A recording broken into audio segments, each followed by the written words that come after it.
చాలా అద్భుతమైనటువంటి అనుభూతి అమ్మ.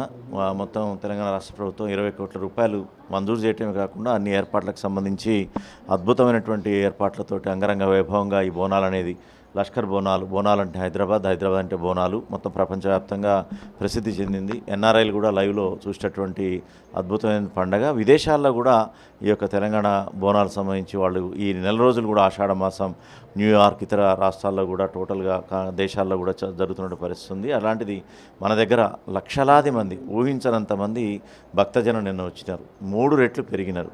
అమ్మవారిపై విశ్వాసం, అదేవిధంగా చేస్తున్నటువంటి ఏర్పాట్లు, సౌకర్యాలు, వీటి వల్ల భక్తుల సంఖ్య పెరిగింది. సో ఇది ముఖ్యమంత్రి గారు శ్రీ రేవంత్ రెడ్డి గారు ఎప్పటికప్పుడు సమీక్షలు చేస్తూ, అదేవిధంగా దేవాదాయ శాఖ మంత్రి గారు కొండా సురేఖ గారు, మా యొక్క హైదరాబాద్ జిల్లా ఇన్ఛార్జ్ మంత్రి పొన్నం ప్రభాకర్ గారు, అదేవిధంగా మా ప్రిన్సిపల్ సెక్రటరీ శైలజా రామయ్య గారు తరచుగా సమీక్షా సమావేశాలు నిర్వహించడం. ఎందుకంటే ఇంత తక్కువ ప్లేస్లో స్థలం తక్కువ ఉంది, లక్షలాది మంది భక్తులు ఊహించవచ్చు.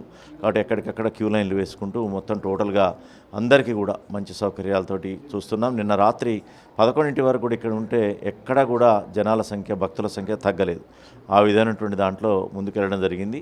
మనం గోల్కొండ నుంచి మొదలు పెడితే ఇక్కడ వరకు చాలా లక్షలాది మంది భక్తులు ఇప్పటికే బోనాలు సమర్పించడం కాకుండా అమ్మవారిని తరించుకున్నారు. అమ్మవారు కృప వల్ల ఇప్పటికే మనకి ఋతుపవనాలు కూడా వచ్చినాయి, వర్షాలు కురుస్తున్నాయి. ఎల్నినో కరువు ప్రభావం అనుకున్న చోట వర్షాలు రావడం మొదలైంది. అదేవిధంగా ఈరోజు రంగంలో కూడా భవిష్యవాణిలో అమ్మవారు ఆవహించి చెప్పినటువంటి పరిస్థితుల్లో కూడా వర్షాలు సమృద్ధిగా ఉంటాయని చెప్పడం జరిగింది.